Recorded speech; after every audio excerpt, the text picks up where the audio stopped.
Picture this. It's 1999, right? And there's an actress sitting in her living room in Los Angeles just watching the Academy Awards on TV. Oh, the year Gwyneth Paltrow won. Exactly. Gwyneth steps up to the podium in that really famous pink taffeta dress to accept Best Actress for Shakespeare in Love. And for most of us watching, I mean, it's just a Hollywood spectacle. It's just another award show. Right, but for this specific woman sitting on her couch, it's honestly a devastating psychological mirror because she had literally trained for that exact classical Shakespearean role. She had played Viola in England. Oh, wow, that's heavy. Yeah, she is watching a peer experience the absolute pinnacle of success in the exact field she had dedicated her entire life to.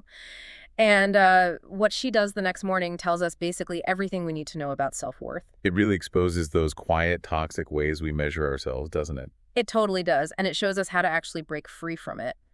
So, welcome to this deep dive on the Book Nook. Today, we are exploring just a remarkably powerful book called Wake Up to the Joy of You by Agapi Stassinopoulos. And that Oscar night story is just the perfect entry point into Agapi's worldview, because it really grounds everything in this messy human reality, you know? Yeah, she's not just preaching from a mountaintop, she's lived it. Exactly. Agapi has this fascinating background. She grew up in Athens, Greece, steeped in this incredibly rich, hospitable Mediterranean culture. Right.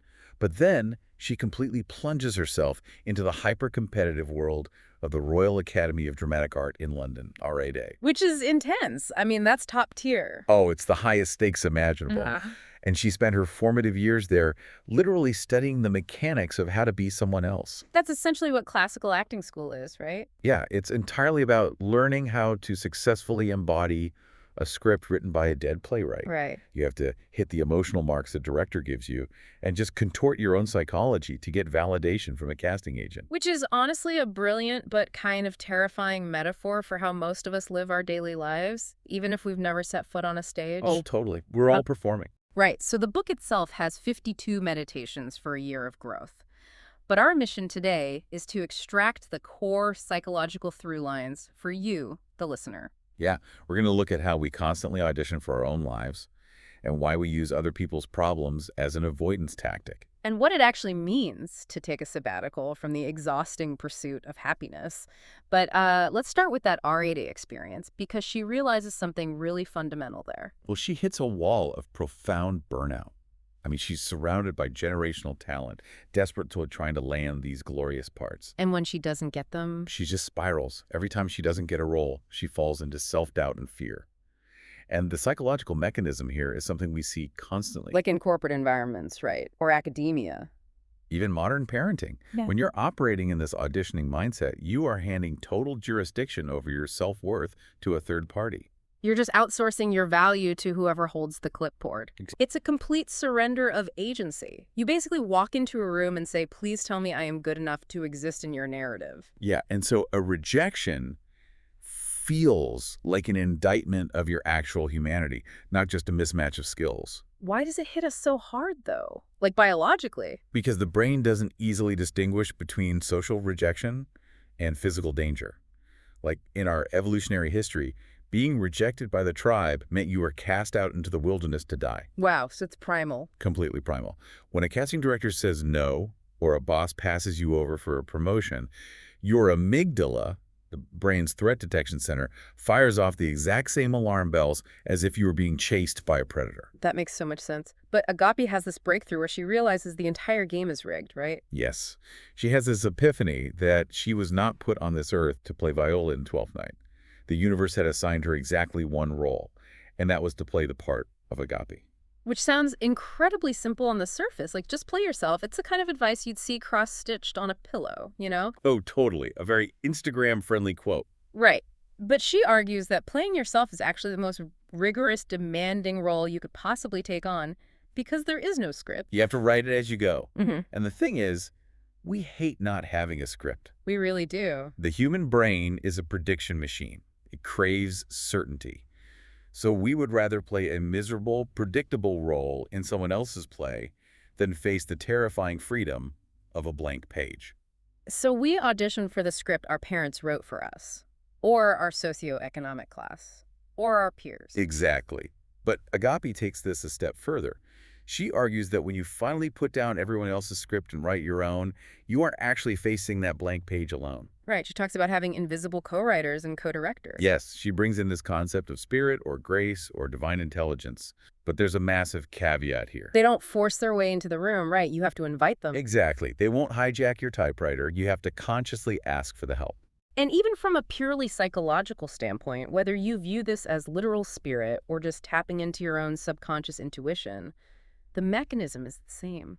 Yeah, you're shifting from this hyper-vigilant, ego-driven control, where you're gripping the steering wheel so tight your knuckles are white, into a state of receptivity. You're allowing unexpected opportunities and intuitive leaps to actually guide you, but you can't hear those leaps if the only frequency you're tuned to is the success of other people. Which brings us right back to Gwyneth Paltrow holding that Oscar. Yes.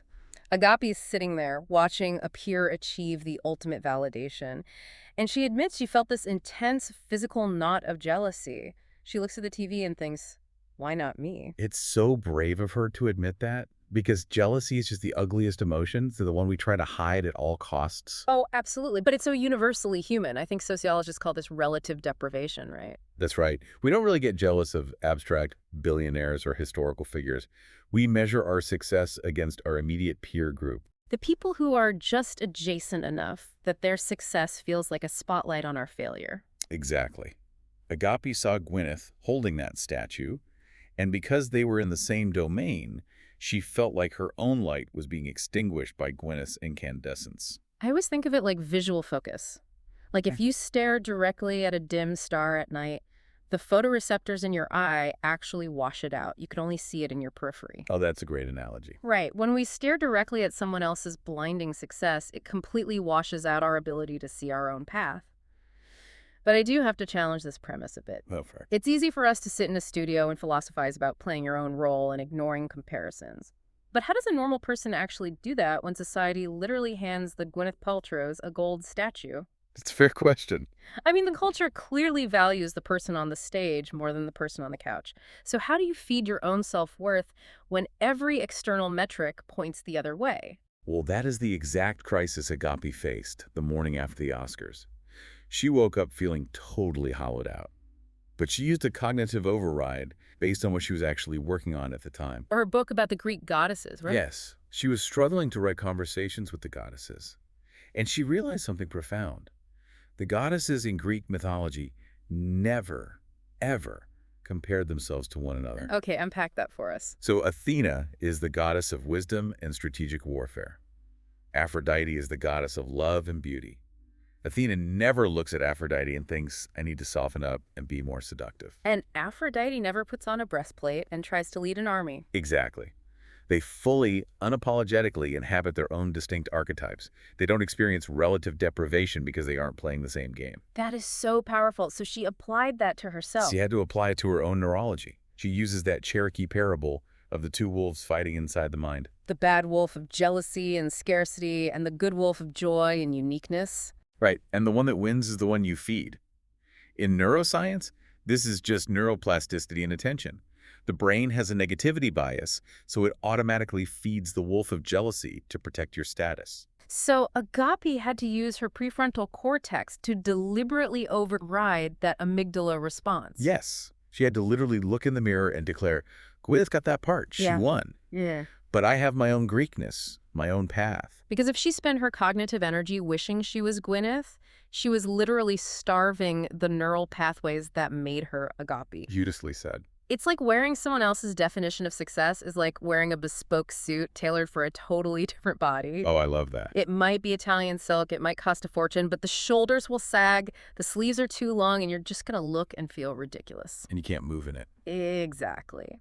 But once we start measuring ourselves against the Gwyneths of the world, we often stumble into an entirely different, much more insidious trap. The people fixer trap. Yes.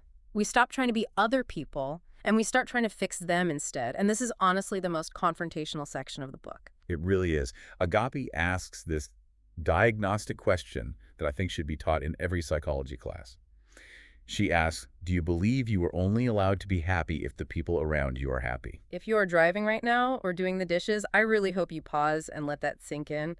Do you believe your happiness is contingent on the emotional baseline of your partner, or your kids or your coworkers. Because society actually applauds this behavior. We call it being selfless. We call it being a loyal friend. We totally romanticize the martyr. We do. But Agapi strips all that romanticism away. She exposes the raw, often selfish psychology beneath extreme altruism. Selfish. How so? Because relentless people-fixing is almost always a subconscious avoidance tactic. It's a defense mechanism against our own existential dread. Oh, wow. So by obsessing over someone else's drama or bad choices, we create a smokescreen. Precisely. It prevents us from having to look at our own pain. We don't have to confront our abandoned dreams or our own feelings of unworthiness as long as we're busy playing the savior in someone else's life. It gives us a false sense of control. Like, if I can just fix my partner's depression or manage my sibling's addiction, then the environment will be safe and then I can finally relax. But the environment is never completely safe, and people are largely unfixable by external forces. Agapi shares a really heavy piece of her family history to illustrate this, doesn't she? She does. Her father was this brilliant man, but he carried a wound that fundamentally altered his psychology. During World War II, when the German army occupied Athens, he was captured at the age of 25. That is just unimaginable. He was placed in a concentration camp for 18 months. And he survived, but he came out carrying the unbearable weight of human cruelty. You don't just walk out of an experience like that and resume a normal life. That level of complex trauma creates a black hole that pulls the entire family system into it. Absolutely. The trauma doesn't stay isolated. It becomes the weather system of the household. It dictates the moods, the reactions, the silences. And eventually, that unresolved trauma caused her parents' marriage to fracture. Yes, they separated. And this is where Agapi highlights her mother's incredible intuitive courage. Because in traditional Greek society at that time, a woman leaving her husband, especially a husband who had suffered so much, was unheard of. Women were expected to endure, to be the ultimate people fixers. Exactly. But her mother recognized her exit time. She recognized the boundary between compassion and self-destruction. She realized she couldn't fix a wound inflicted by a concentration camp. Right. Pouring her life force into that dynamic wasn't healing him. It was only destroying her. It was ruining her health and her ability to parent her daughters. It really reminds me of the first rule they teach you in lifeguard training. When someone is drowning, they are in sheer primal panic.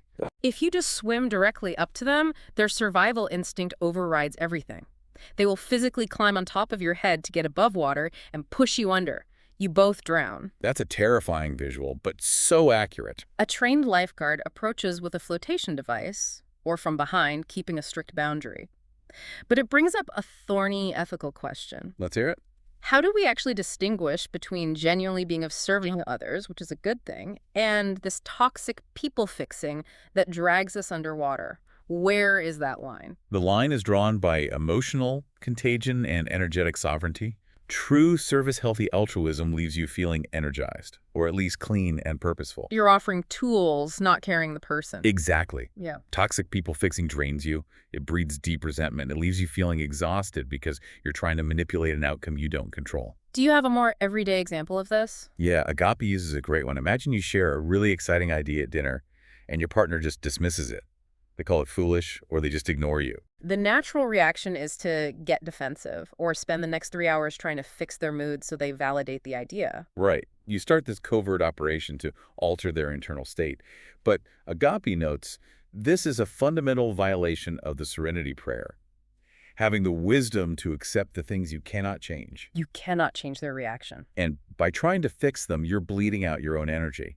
She actually brings in Dr. Gary Chapman's 5 love languages here to explain the neurobiology of connection. Oh, that makes sense. People love us the way their neural pathways allow them to. Yes, they do not love us the way we want to be loved. A people fixer demands that the other person rewrite their fundamental psychological code just to provide the desired validation. Whereas a healthy person accepts the reality of what the other person can give and then makes an autonomous decision about whether that is sufficient for them. Exactly. You establish a baseline of reality. But here's the terrifying part about giving up that people fixer role. When you finally stop trying to control your partner's mood and you stop agonizing over your friend's bad decisions, the noise fades. And you are left in a quiet room with yourself. Exactly. You have to confront your own internal landscape. And for a lot of people, that means coming face to face with the frantic, miserable way we go about trying to be happy. Which perfectly sets up what I think is the most counterintuitive, brilliant concept in the book. Agapi suggests that if you want to experience joy, you have to take a sabbatical from trying to be happy. I literally physically felt my shoulders drop when I read that phrase, a sabbatical from happiness. It sounds wild, right? In American culture, that sounds like heresy. We are bombarded every day with the mandate to optimize our joy. We treat happiness like a metric on a dashboard that always has to be climbing. Like, am I happy now? What if I buy this supplement? What if I get a promotion? Will I be happy then? The author, Dr. Robert Holden, calls this psychological trap destination addiction. It's the ingrained belief that happiness is a geographical coordinate in the future. It's always in the next job, the next relationship, the next tax bracket. And neurobiologically, this is driven by the dopamine system. Dopamine isn't actually the reward molecule, it's the anticipation molecule. Wait, really? It's about anticipation. Yeah. It spikes when we are pursuing the goal, but it drops the moment we achieve it, which is why getting the thing you wanted never keeps you happy for long. You're just immediately placed on a hedonic treadmill, running through the next hit. Exactly. So how does a sabbatical from this treadmill actually work? Do we just give up on being happy? We don't give up. We shift the biochemical target. Agapi looks at this through the lens of her Greek heritage. The etymology of the word euphoria is fascinating. What's the root?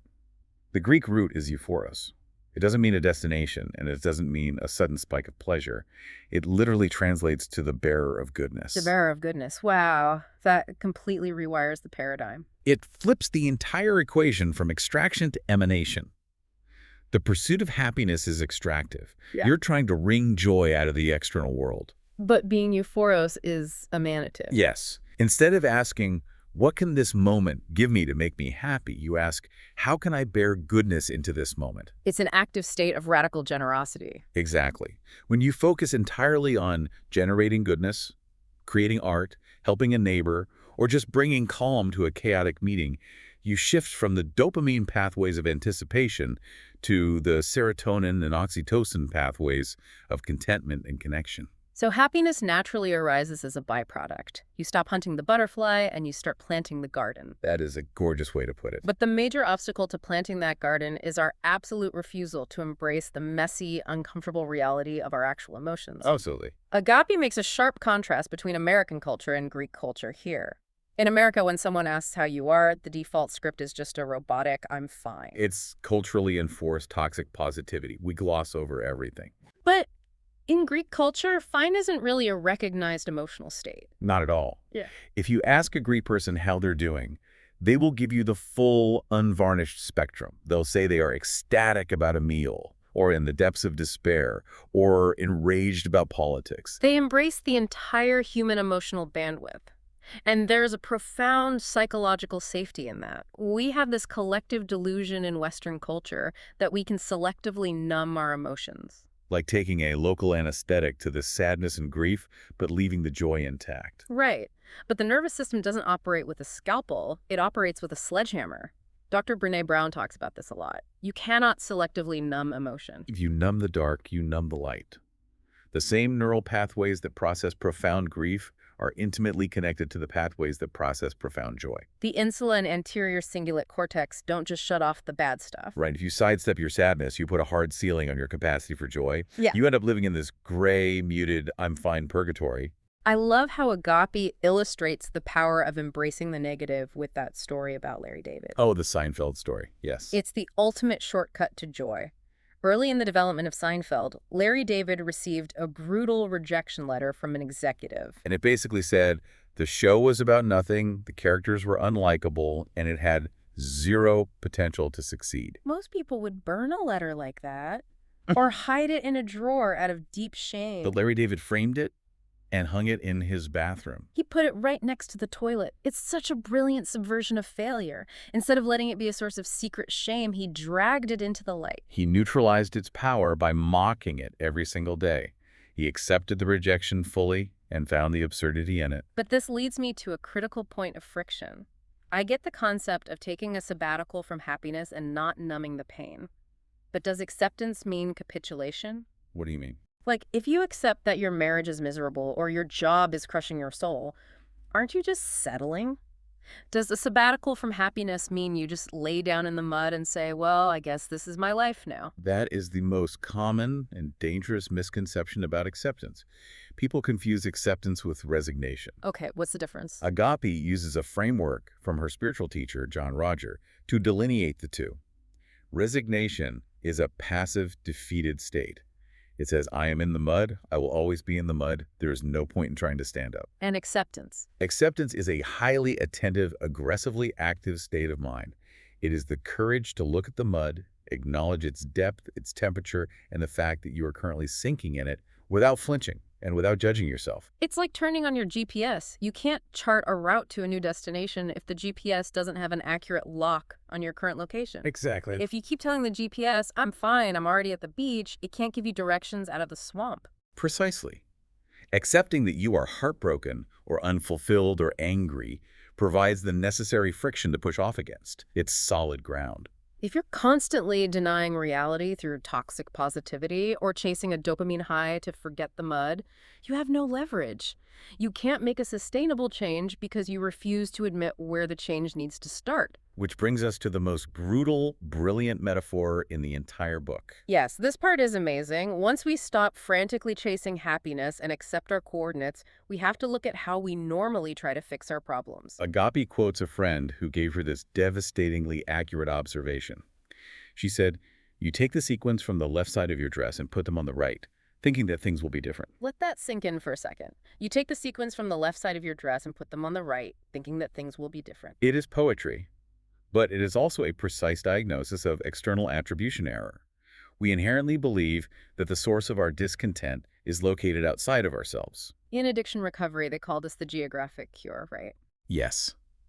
The belief is, if I just quit this toxic job and move to a startup in Austin, or if I divorce this partner and find someone who appreciates me, the fundamental anxiety of my existence will vanish. But you're just moving the sequins around on the exact same dress. Because wherever you go, there you are. You pack your unhealed trauma, your poor boundaries, and your fragile self-worth into your suitcase and unpack them in Austin. And within 6 months, the new boss triggers the exact same insecurities as the old boss. Right, because the dynamic wasn't about the job. It was about your internal inability to set boundaries.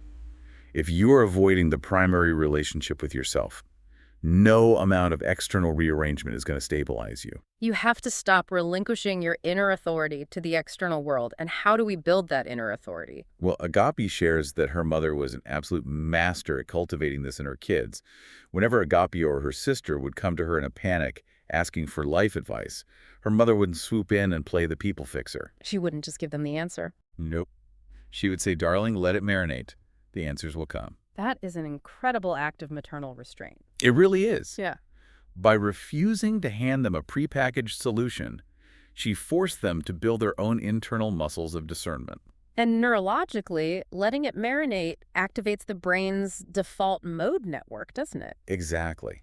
When we stop consciously agonizing over a problem and just step away, do the dishes, take a walk, sit in silence, the subconscious mind begins integrating disparate pieces of information. If the brain is just running background processing, that's why the answer suddenly hits you in the shower. Her mother was teaching them that they already possessed the wisdom. They just lacked the patience to let the sediment settle so the water could clear. And when the water does clear, the answers from that inner authority are rarely these esoteric, mystical riddles. They're often incredibly practical, almost jarringly direct. The stories from her Manifesting Golden Opportunities workshop are perfect examples of this. Oh, I loved these anecdotes. She would guide participants to converse with the different archetypes in their psyche to bypass conscious anxiety, right? Yes. So one woman was struggling deeply with physical intimacy with her husband. It was causing a massive rift in the marriage. So she asks her inner Aphrodite, the archetype of sensuality, what she needed to change. And the inner voice didn't suggest months of psychoanalysis. It literally just said, don't wear socks in bed. It sounds like a joke, but it's profound somatic insight. Right. The woman realized she was wearing these heavy, thick, unsexy socks to bed every night. It was a physical barrier. It was armor she was putting on. That was profoundly simple, yet totally accurate. And there was another one who asked her inner Hestia, goddess of the hearth, why she had chronic fatigue. And the answer was just, you're allowing others to drain you. And another woman asked Athena about a complex legal dispute, and the inner wisdom just said, get a sharper lawyer. These stories illustrate that our subconscious mind usually knows exactly what is wrong and exactly how to fix it. The truth isn't hidden, it's just ignored. We ignore it because we've been conditioned to outsource our wisdom. We think a solution has to be complex and expensive to be valid, so we don't trust the voice that says, take off the socks. Which is the exact pushback I want to raise here. Hmm. We live in a society obsessed with outsourcing cognitive processing. We look to data, algorithms, life coaches, podcasts, yes, even this one, to tell us how to optimize our sleep, how to parent, what to eat. We are drowning in expert opinions. So if our inner GPS is just a quiet whisper, how on earth are we supposed to hear it over the screaming megaphone of society's expectations? You have to deliberately manufacture silence. Agapi leans on the work of writer Eric Barker here. He champions a concept called the art of doing nothing. The art of doing nothing. Yeah. Barker observes that in our hyper-connected world, the ultimate competitive advantage isn't faster processing. It's the ability to sit in a chair, undistracted, for extended periods of time. While the rest of the world is frantically reacting to notifications, the person who can sit in silence retains their sovereign mind. But sitting in silence is terrifying.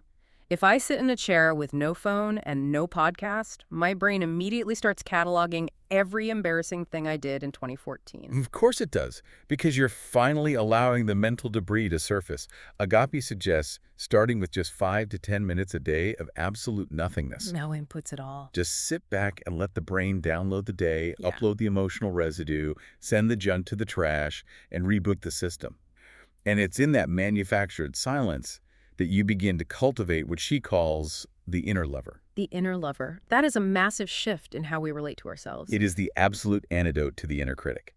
You start deliberately interacting with yourself with the same grace and fierce advocacy that you would offer to someone you are deeply romantically in love with. You stop acting as your own warden and start acting as your own sanctuary. This ties directly into how Agapi learned the true definition of wealth from her mother.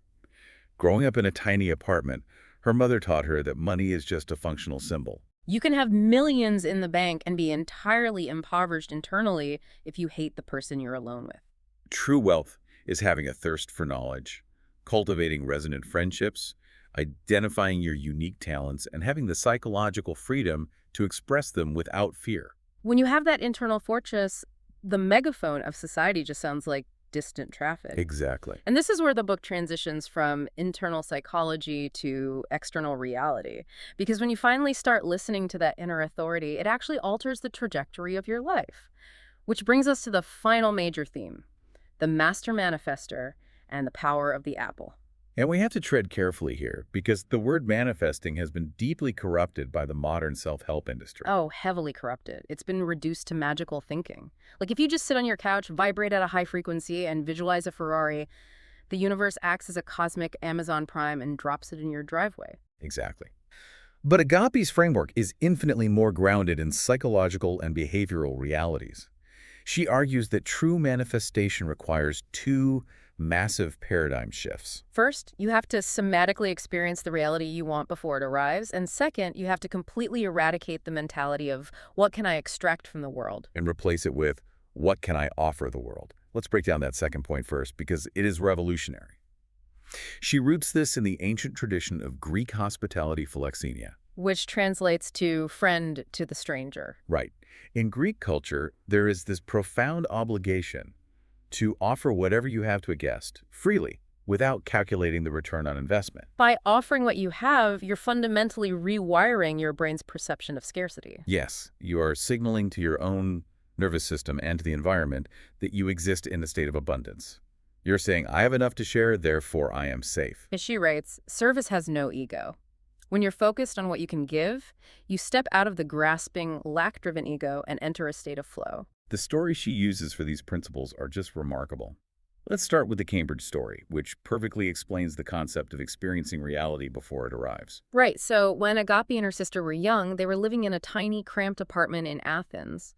But her sister had this massive dream of studying economics at Cambridge University in England. And they didn't have the money or the connections. In a state of scarcity, the logical response would be realistic, aim lower. Exactly. But her mother didn't tell her to be realistic. And she didn't just tell her to make a vision board either. She scraped the money together, put her sister on a plane, and physically took her to the Cambridge campus. They walked the ancient stone paths. They interacted with the students. They ate the food in the dining halls. Her mother forced her sister to physically, tactilely experience the environment as if she were already enrolled. And this is what psychologists call somatic experiencing, right? It taps into the reticular activating system, or RAS, in the brain. Yes. The RAS is the filtering mechanism that decides what information gets sent to your conscious mind.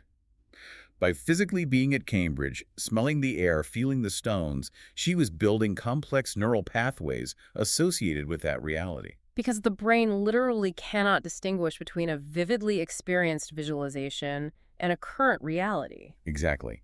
By programming the nervous system with the feeling of being a Cambridge student, her sister's RAS began to unconsciously filter her daily life in Athens for the behaviors and study habits that aligned with that identity. She didn't just wish for it, she neurologically became it before she achieved it. And spoiler alert, she did eventually get in and attend Cambridge. It's incredible. Yeah. But the second story is my favorite, the story of the apples. It perfectly illustrates the power of giving without expectation. Agapi's mother had this beautiful habit when she visited New York City. She would get into the back of these chaotic, grimy, yellow taxis. Most people just sit there, silently demanding to be taken to their destination. It's a pure transaction. What can I get from you? But her mother would open her purse, slide the plastic divider open, and hand the driver a fresh, crisp apple. It is such a simple, disarming gesture. It was an unexpected offering of sustenance to a stranger working a grueling job. And Agapi writes that these hardened New York cab drivers were so stunned by this little Greek woman treating them like human beings, they would often track her down later to return the favor. They would literally show up at the apartment with a kebab or a newspaper or fish and chip. From an evolutionary psychology perspective, this activates the law of reciprocity. Humans are hardwired to balance social ledgers. But the magic is that the mother wasn't calculating a return. She wasn't giving an apple to get a kebab. The hospitality was genuine. And Agapi translated this exact ethos into her own life years later at a crowded airport. She was trying to get a seat on a completely overbooked flight. Oh, that is the most stressful environment. The gate agent was surrounded by angry, delayed passengers, everyone radiating scarcity and extraction. Give me my seat. Give me compensation. So Agapi waits for a quiet moment. She goes up to the counter, and instead of demanding a solution, she opens her bag and hands the stressed agent a signed copy of her book. She introduces herself, offers the book purely as a gift to acknowledge how hard he's working, and then politely explains her predicament. She shattered the established social script. The script the agent was running was brace for hostile customer demands. Agapi introduced a totally foreign variable, human empathy and generosity. By giving something of value first, she elevated the interaction from a transaction to a relationship. And naturally, the gate agent looked at her in shock, typed furiously on his keyboard, and found her a seat. She tuned her radio to a different frequency, and the music changed. I love that.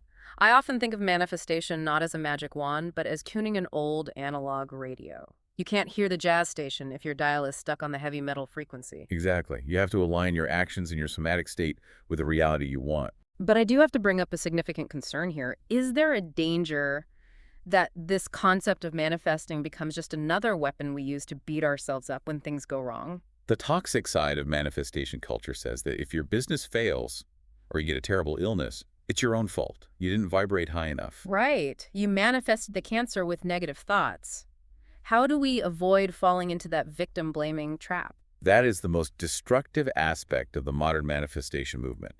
And Agapi addresses it with profound grace in a chapter titled, There is Nothing Wrong with You. We have to fiercely detach our self-worth from the exact outcome of our desires, right? Yes. When a manifestation fails, meaning we put in the work, we gave generously, and the project still collapsed, it is almost always a redirection, not a cosmic punishment. She illustrates this with her own massive public failure. She does. She spent years pouring her heart and resources into producing a big-budget television series about the Greek gods.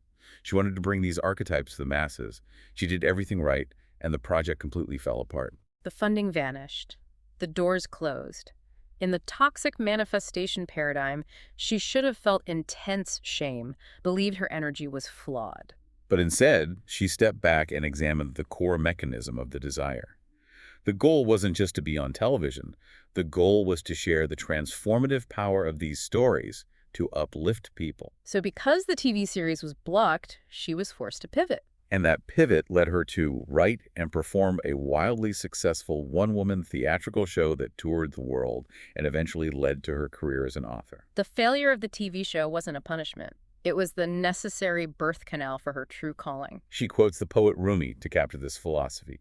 Live life as if everything is rigged in your favor. Rigged in your favor. That is an unbelievable cognitive reframe. If you truly believe the universe is rigged in your favor, a closed door is no longer a rejection, it is protection. It is the universe saying not this because something better requires your attention. And that framing only works if you hold on to the foundational belief that there is nothing fundamentally wrong with you. You are not broken, you are not being punished, and you are not missing out on the script you were supposed to play. Which brings us full circle to the very beginning of our conversation. Yes. As we wrap up this deep dive into Wake Up to the Joy of You, let's crystallize exactly why this book is so vital. If you are listening to this right now and you recognize that you are suffering from destination addiction, If you're perpetually exhausting yourself on the dopamine treadmill, waiting for the next promotion to finally grant you permission to be happy, this book provides the off-ramp. and if you realize you spent years playing the role of the people fixer, bleeding out your own life force to manage the emotions of a traumatized parent or a chaotic friend, just to avoid looking at your own blank canvas. Agapi offers a deeply compassionate way to set boundaries and reclaim your sovereignty. Most importantly, if you feel like you're walking through your days wearing a suit tailored for someone else, reading lines from a script written by your inner critic or social media, this book hands you the pen and tells you to start writing. It all distills down to that profound realization she had as a young student at Ordi. The realization that stops the auditioning process forever. Exactly.